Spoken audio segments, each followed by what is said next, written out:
Sean muy bienvenidos a esta nueva clase del Instituto de Investigaciones Jurídicas Adriano Pietra.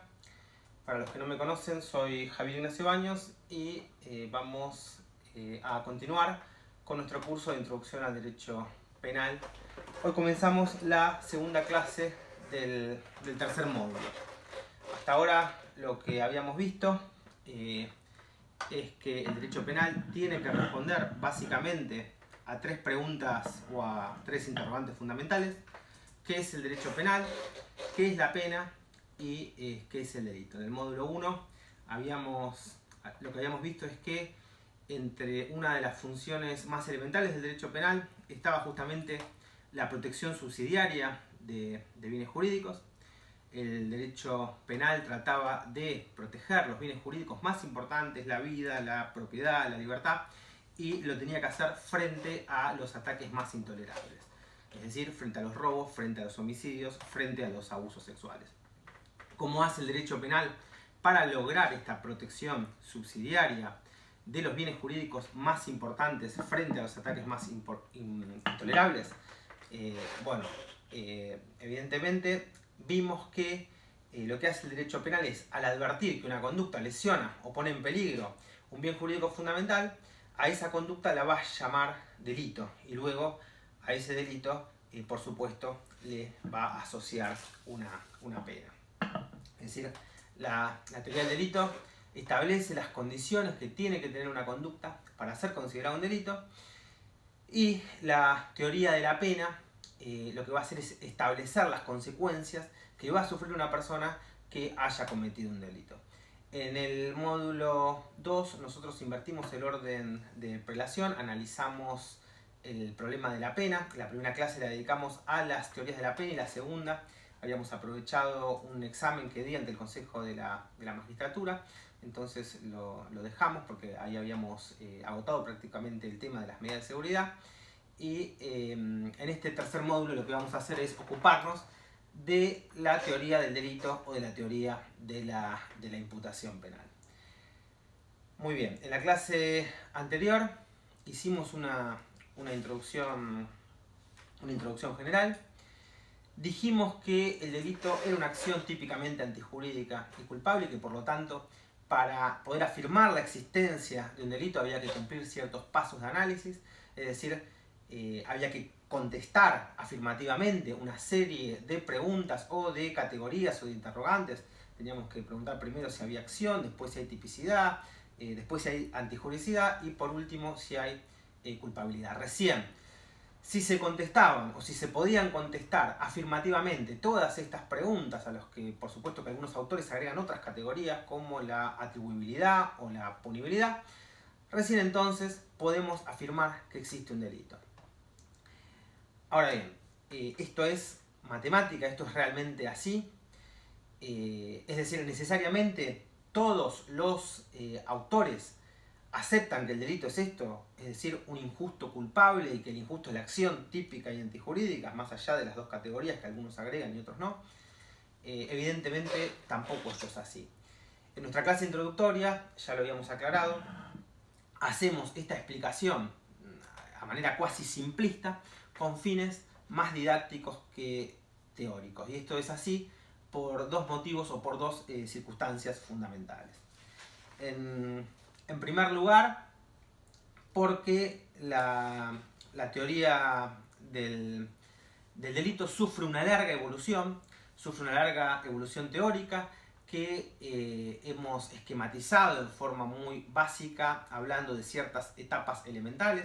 Hablábamos del hegelianismo, del causalismo naturalista, del neocantismo, del finalismo, de la teoría social de la acción como puente de plata entre el causalismo y el finalismo, y actualmente de las corrientes postfinalistas y dentro del postfinalismo, tanto de las vertientes de imputación subjetiva como en Zielinski o Marcelo Sancinetti, para poner un ejemplo en Argentina, o la imputación objetiva en las versiones de Gunther Jacobs o el profesor Klaus Roxin. Entonces vamos a ver cómo no existe una manera inequívoca de abordar o de analizar el problema de la teoría del delito, y aparte, en segundo lugar, hay autores directamente que o bien niegan la importancia de la conducta, de la acción en la teoría del delito, como hace, por ejemplo, el profesor Mir Puig, recientemente fallecido, por desgracia. Había sido un gran catedrático de Derecho Penal, murió a los 72 años en Barcelona el pasado 6 de mayo, lo lamentamos muchísimo. Pero lo que digo es que él niega el concepto de conducta, es decir, niega que este concepto de conducta sea tan importante a la hora de analizar el delito. Y además hay autores incluso que directamente identifican la acción con la acción típica, como vamos a ver que ocurre con Radbruch, y esta identificación de acción con acción típica, si nosotros las llevamos hasta sus últimas consecuencias, como decía el profesor Eugenio Raúl Zaffaroni hace algunos años, esto puede ser muy peligroso porque puede llevarnos a un abandono del derecho penal de acto hacia un derecho penal de autor, tal como lo hemos explicado ya en nuestro primer módulo, cuando estudiamos el principio de derecho penal de acto por oposición al derecho penal de autor. Muy bien. En definitiva, y como dice el catedrático español José Cerezo Mir, en los últimos tiempos se ha producido un extraordinario auge del normativismo, tanto en el sistema teleológico valorativo de Roxin, que enlaza con la dogmática basada en la filosofía jurídica neokantiana, esto es la de la escuela sudoccidental alemana, o en la filosofía de los valores, como también se ha producido un auge del funcionalismo de Jacobs, que básicamente se basa en la teoría social sistémica, sobre todo a partir de Luhmann, aunque también se observa, por supuesto, una creciente influencia de Hegel. Los discípulos de Jacobs, y esto ya lo dijimos en la clase que le dedicamos a la teoría de la pena, los discípulos de Jacobs vienen hablando ya de una suerte de retribucionismo, pero a nivel funcional. Es decir, no solo se niega la vinculación del derecho penal con las estructuras lógico-objetivas de la materia de su regulación que señalaba Belsen, sino que en el caso del funcionalismo sistémico de Jacobs también se niega directamente todo condicionamiento de los conceptos jurídicos por datos fácticos, como ilustra muy bien el catedrático de la Universidad a Distancia de Madrid, Cerezo Mir, en su célebre disertación sobre el ontologismo y el normativismo en el finalismo. Y así todo, tenemos que destacar que las estructuras lógicas objetivas de las que hablaba Belsen y las consecuencias que dedujo de estas estructuras lógico-objetivas, por eso las vamos a analizar tan en profundidad en este curso, son perfectamente compatibles con los criterios de la imputación objetiva que desarrolla la moderna ciencia del derecho penal, sobre todo a partir de la contribución de Roxin al libro Homenaje de Richard Hoehn. Bien, en los delitos de acción dolosos, el resultado ha de ser objetivamente previsible ex ante, es decir, tiene que aparecer como una realización del peligro creado o incrementado por la acción del sujeto, y esto lo que indica es que lo que hay que destacar ahora, sobre todo para no confundir al que comienza con un curso introductorio de estas características, lo que hay que destacar es que la restricción al tipo objetivo en los delitos dolosos e imprudentes, que después vamos a estudiar bien qué es lo que son en las clases subsiguientes, en la clase que viene, que vamos a dedicar a la tipicidad, tanto en los tipos de acción como en los de omisión, mediante criterios de imputación objetiva, estas estructuras no están en contradicción con el concepto finalista de acción, que, insisto, vamos a seguir muy de cerca a lo largo de todo el curso, ni tampoco la imputación objetiva pone en tela de juicio, por decirlo de alguna forma, la aportación básica del finalismo. La aportación básica del finalismo, que en la teoría del injusto no es otra cosa que el dolo ha de ser un elemento subjetivo del tipo en los delitos dolosos, y la observancia al cuidado objetivamente exigible tiene que ser también un elemento subjetivo del injusto en los delitos imprudentes. Creemos que, al contrario, creemos que la imputación objetiva viene a completar esta estructura finalista del injusto penal. Por supuesto que, como también acierta Cerezo Mir, la estructura finalista de la acción humana solo es perceptible desde una concepción del ser humano que lo tenga en cuenta como persona. Solo un ser responsable, abierto al mundo, puede captar un precepto y por supuesto también puede infringirlo. Y en definitiva, si el derecho parte de una concepción del ser humano como persona, como ser responsable, se destaca como algo esencial para la valoración jurídica, de acuerdo con la tesis de Strattenberg, la estructura finalista de la acción humana. Solo una conducta finalista aparece entonces como una conducta que puede ser considerada específicamente humana y que por lo tanto puede ser objeto de valoración jurídica. De ahí la importancia que le otorgamos en nuestro desarrollo, insisto, a la obra de Hans Belzec. Y en definitiva, o para decirlo con palabras de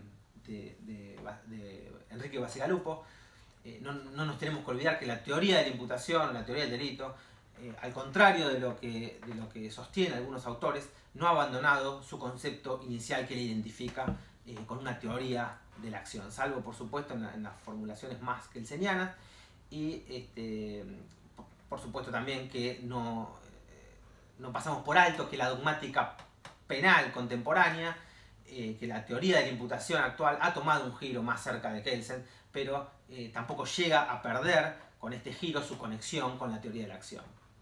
De ahí en definitiva la importancia de este desarrollo que le damos en este video, y de ahí que esta clase se la dediquemos a la conducta. En definitiva, a lo largo de todo nuestro desarrollo, de todo nuestro curso, lo que no hay que olvidar es la función de la teoría del delito. La teoría del delito no es algo que sirva para marear, para confundir, para justaponer y mezclar conceptos, sino que tiene que servir, insisto, como también dice Bacigalupo, tiene que servir como un instrumento conceptual para la aplicación racional de la ley en el caso concreto. Esto es lo fundamental, esto es lo que tiene que quedarnos en claro, ya que la teoría del delito no es otra cosa que una teoría de la aplicación de la ley penal, y que por lo tanto lo que pretende es establecer un orden en el planteamiento de los problemas que implica la aplicación de la ley penal. Para esto se vale, por supuesto, de un método analítico, es decir, trata de separar o dividir los problemas en diversos niveles o categorías de análisis. Por esto siempre es preciso comprobar, en primer lugar, que alguien infringió la ley penal, es decir, que su conducta es típica. En segundo lugar, como decíamos en nuestra introducción, que esa infracción a la ley penal no estaba autorizada, es decir, que no hay ningún permiso para realizarla, que es antijurídica porque no media en ninguna causa de justificación. Y en tercer lugar, que el autor reúne las condiciones personales para poder ser responsabilizado por su conducta, es decir, que su injusto le puede ser reprochado. ¿Por qué? Porque es culpable. Por eso, y pese a los autores que sostienen lo contrario, pensamos que es tan importante y sobre todo tan metodológicamente adecuado, por decirlo de alguna manera, o didácticamente correcto, comenzar el estudio del delito por la teoría de la acción. Esto, por supuesto, que no significa que esta sea la única concepción posible del delito que exista, ni mucho menos que sea la mejor, pero al menos que sirve muy bien desde un punto de vista didáctico para iniciarse en una clase, en un curso de Derecho Penal. Y este es un curso que tiene un eminente contenido didáctico. Muy bien. Estamos en condiciones entonces de entender cuáles son los pasos que vamos a seguir en este video. Ahora lo que vamos a hacer es seguir los pasos de análisis que decíamos en nuestra introducción. ¿Se acuerdan que habíamos citado a Jean Guitton, a ese libro que se llamaba El trabajo intelectual, que citamos al discurso del método de Descartes y también los hábitos del pensamiento riguroso de Roberto Aubry? Y en definitiva, lo que dice Jean Guitton en su libro, que toda buena exposición, que toda buena clase tiene que reunir tres aspectos o partes fundamentales. Él decía, en primer lugar, se dice lo que se va a decir, después se lo dice y por último se dice que se lo dijo. Es decir, nosotros vamos a hacer exactamente eso. Vamos a decir lo que vamos a decir, vamos a decirlo y después vamos a decir que lo dijimos. A Jean Guitton le gustaba hacerle repetir esto a los alumnos, y en la tarde había todo un coro de alumnos repitiendo, se dice lo que se va a decir, se lo dice, se dice que se lo dijo. Siguiendo también el discurso del método de Descartes, vamos a empezar por lo más simple, aunque parezca una perogrullada, vamos de lo más fácil a lo más complejo. Y como nos dicen las reglas del pensar rigurosa de Santo Tomás, que expone Brie en su libro Los hábitos del pensamiento riguroso, vamos a definir, separar, unir, vamos a relacionar, criticar nuestro análisis y luego vamos a tratar de resumirlo y también de sistematizarlo. Esto es lo que vamos a hacer. En la primera parte de nuestro video vamos a definir el concepto de acción desde un punto de vista de la teoría final de la acción. En la segunda parte lo vamos a separar o lo vamos a dividir en tantos problemas como sea posible y como sea necesario, como decía Descartes. Y por último, en tercer lugar, vamos a someter a crítica este esquema y por supuesto también vamos a explicar las causas que excluyen la conducta. Y en quinto lugar, estudiaremos brevemente otros puntos de vista, es decir, la evolución histórica de la teoría del delito, repasando también todo lo que dijimos al final del video. Es decir, vamos a hacer una suerte de síntesis, como quería Jean Guitton. Se dice lo que se va a decir, se lo dice y después se dice que se lo dijo. Muy bien, entonces, si están listos, comencemos. Voy a tomar agua. La acción en el pensamiento de Hans Belzel. Con todas estas salvedades, con todas estas recomendaciones que acabamos de hacer, ya estamos en condiciones de decir que la acción es el elemento más importante dentro de la teoría del delito. Cuando nosotros queremos averiguar frente a un comportamiento dado si es o no un delito, lo primero que tenemos que preguntarnos es si existe una acción, es decir, si existe una conducta humana. Los hechos pueden ser humanos o naturales, y dentro de los hechos humanos, estos se pueden dividir en hechos voluntarios y hechos involuntarios. Una acción humana siempre es un hecho humano voluntario. El delito no es otra cosa que una conducta, que una acción, es decir, un hecho humano voluntario que reúne a su vez ciertas cualidades o ciertas características. Por lo tanto, el concepto de conducta o de acción es la base, es el fundamento principal en el que se va a sostener toda nuestra construcción, toda nuestra estructura dogmática de la teoría del delito o del sistema de imputación. La acción es el sustantivo respecto al cual las otras categorías de análisis, los otros eslabones de la teoría, la tipicidad, la antijuricidad, la culpabilidad, no son otra cosa que predicados de esa conducta. También lo adelantamos que la conducta o la acción dentro del esquema de acción finalista tiene dos momentos de análisis, uno interno o subjetivo y otro externo o objetivo.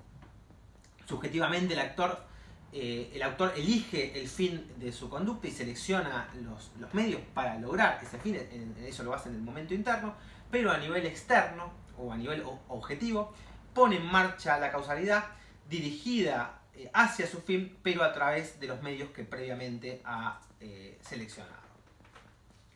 Esto no es, en otras palabras, sino lo que quiso decir Belzel cuando define a la conducta como ejercicio de actividad final. Este concepto de acción final en Belzel, que nace como una reacción contra el positivismo jurídico, el primer intento, la primera reacción contra ese positivismo mecanicista fue la obra del neocantismo.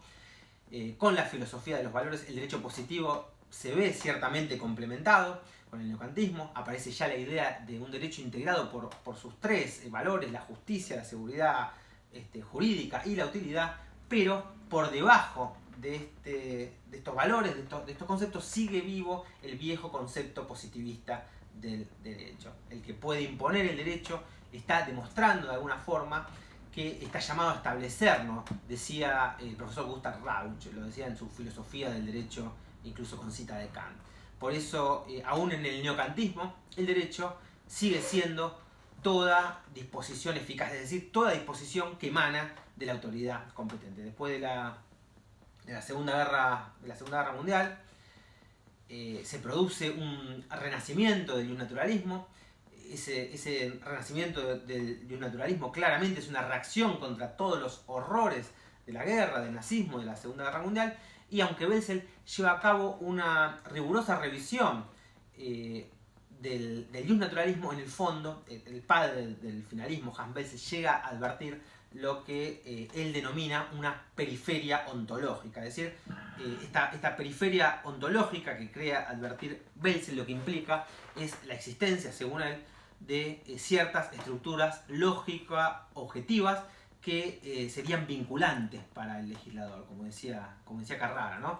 El legislador no solamente está vinculado a las leyes de la naturaleza física, sino que también debe atender a determinadas estructuras lógico-objetivas en la materia de su regulación. En caso contrario, es decir, si el legislador no respeta estas estructuras lógico-objetivas, según Belzel, su regulación será necesariamente falsa, será necesariamente equívoca. Belzel enumera varias estructuras lógico-objetivas. La primera de ellas es el concepto ontológico de acción, después también habla de la culpabilidad.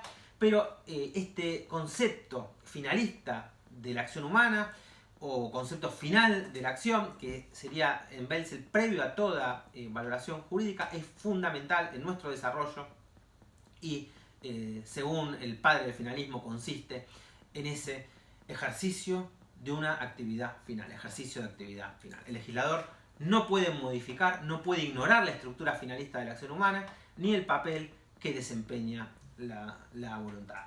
Para Belzel la acción no es una suma de elementos objetivos con elementos subjetivos, sino una dirección del curso causal por la voluntad humana.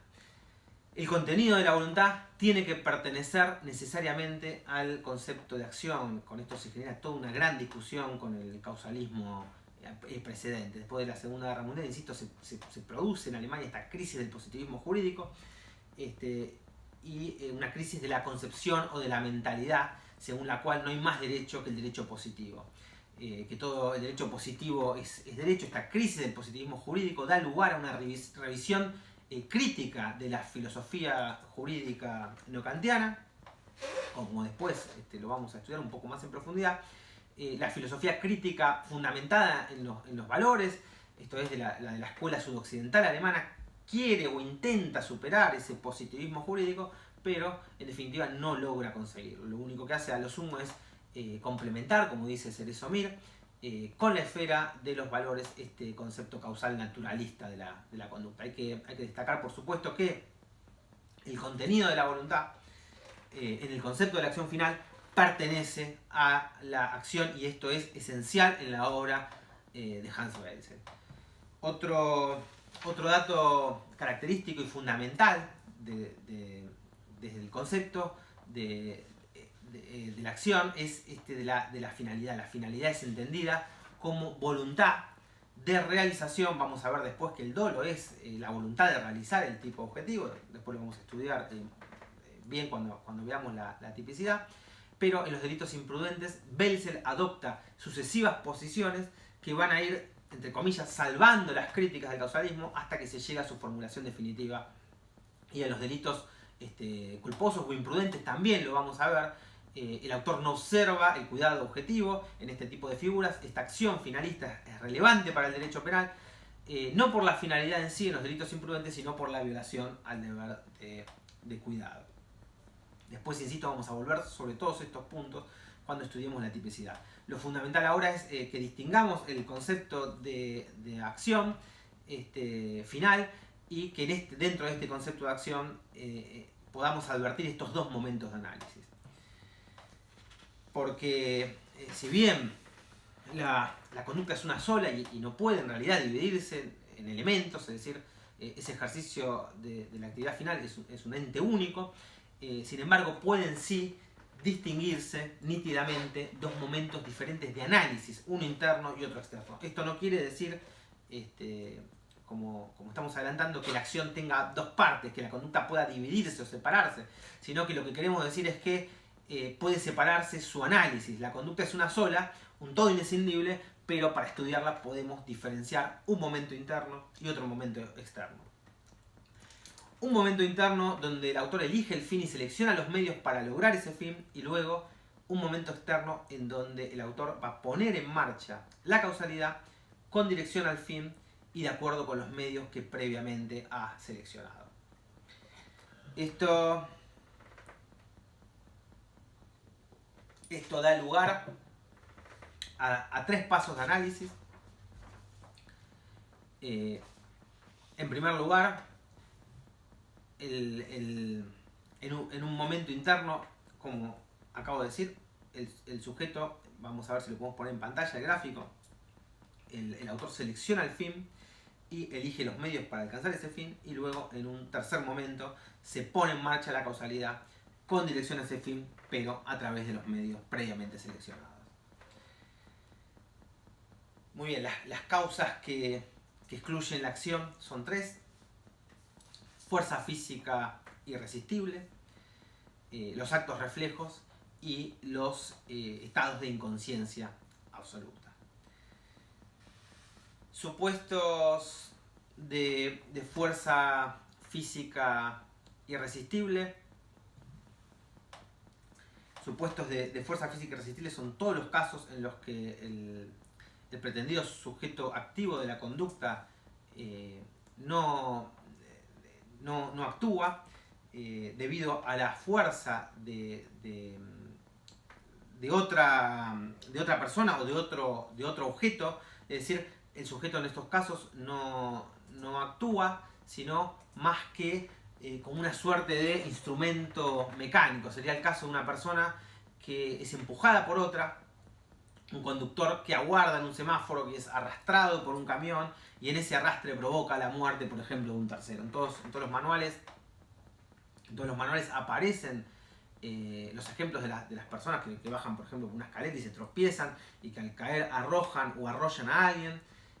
Otro ejemplo puede ser un animal que accione una palanca, que accione, por ejemplo, la marcha de un auto. Claramente, que no haya comportamiento humano en el momento de la lesión al bien jurídico no implica tampoco necesariamente que esta lesión no puede imputarse a una acción humana.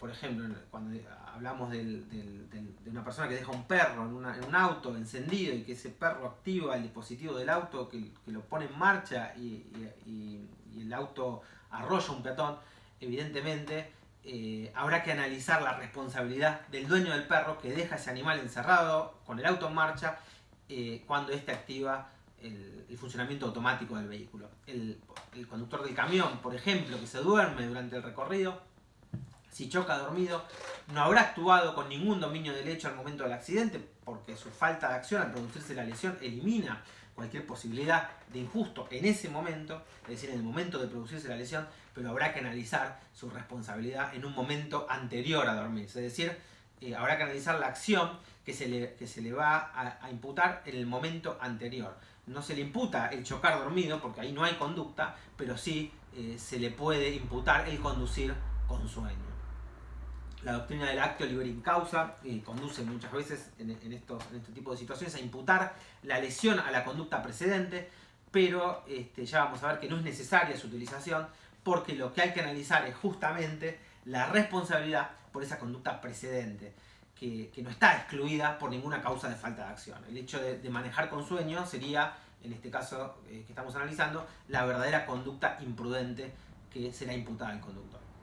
Esta es la conducta que causa, o esta es la causa de que el conductor se quede dormido, que es lo que en definitiva produce el resultado. No se le imputa chocar dormido, sino lo que se le imputa es violar las normas de tránsito al conducir con sueño, en vez de parar al costado de la carretera cuando se sentía cansado o agotado. Con relación a la fuerza física irresistible, con relación a la fuerza física irresistible como causa de falta de acción, el Tribunal Supremo Español tiene dicho que la fuerza tiene que proceder de un tercero, y con relación a la intensidad de la fuerza se exige que ésta sea irresistible, es decir, como dice en su excelente tratado Felipe Villavicencio Terrero, no hay en estos casos ningún tipo de posibilidad para que el individuo pueda manifestar su voluntad. Por eso la fuerza, insisto, tiene que ser absoluta. La segunda causa de falta de acción son los actos o los movimientos reflejos, supuestos de involuntariedad. Ejemplos de falta de conducta por actos reflejos son los movimientos instintivos de defensa, las paralizaciones momentáneas por impresiones físicas o psíquicas, también los deslumbramientos, pero no, por supuesto, las reacciones pasionales o de cortocircuito que pueden llegar a dar lugar a situaciones de inculpabilidad.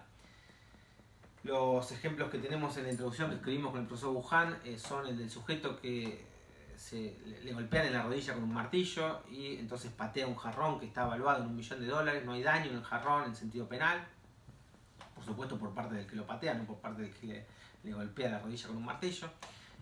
La del autor, por ejemplo, que deja caer un celular muy costoso, porque se quema con una plancha. En cualquiera de estos dos supuestos se excluye la conducta por un acto reflejo. Lo mismo si un cirujano que en medio de una operación se lleva la mano a los ojos porque se le introduce una mosca que no tiene que estar en el quirófano, y en cualquier caso en que la voluntad del supuesto autor desaparece porque el suceso resulta o aparece como una consecuencia de un acto reflejo.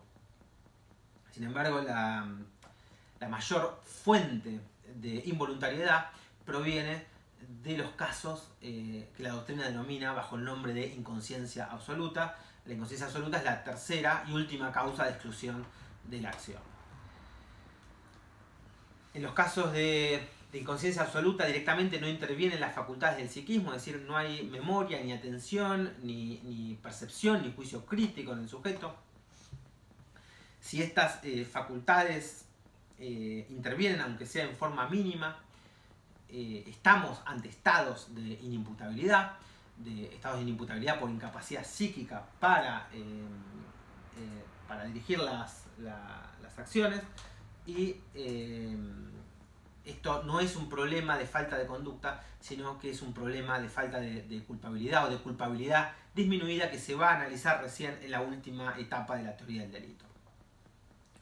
Ejemplos de falta de acción por inconsciencia absoluta son los estados de sonambulismo, los delirios de fiebre, los estados epilépticos, los estados hipnóticos, etc.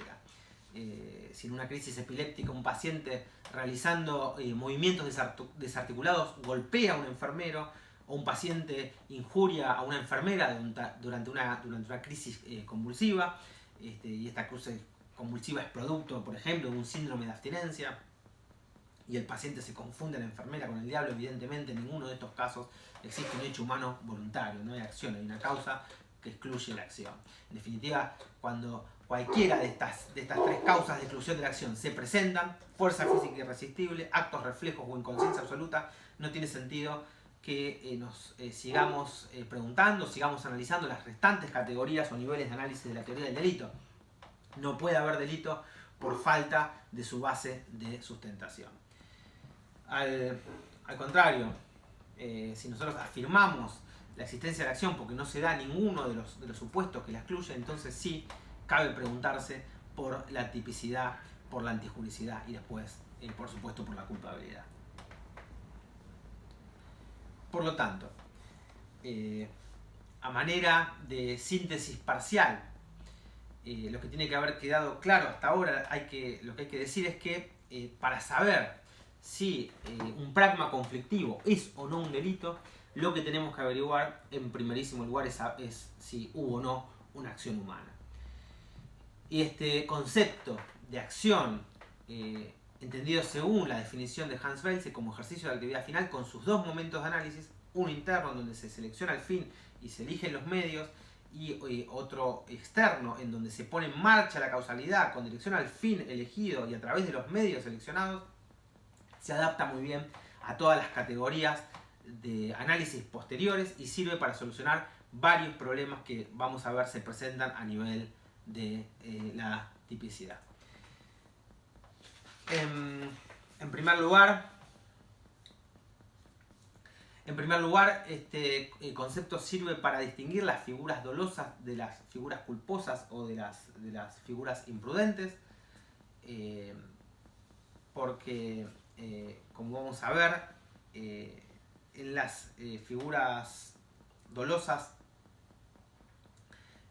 se prohíbe atendiendo a la mala finalidad prevista por el autor. Yo quiero matar, me propongo como fin matar, y eso es lo que directamente prohíbe el legislador. Ese fin tenido en miras por el autor ya es algo malo en sí.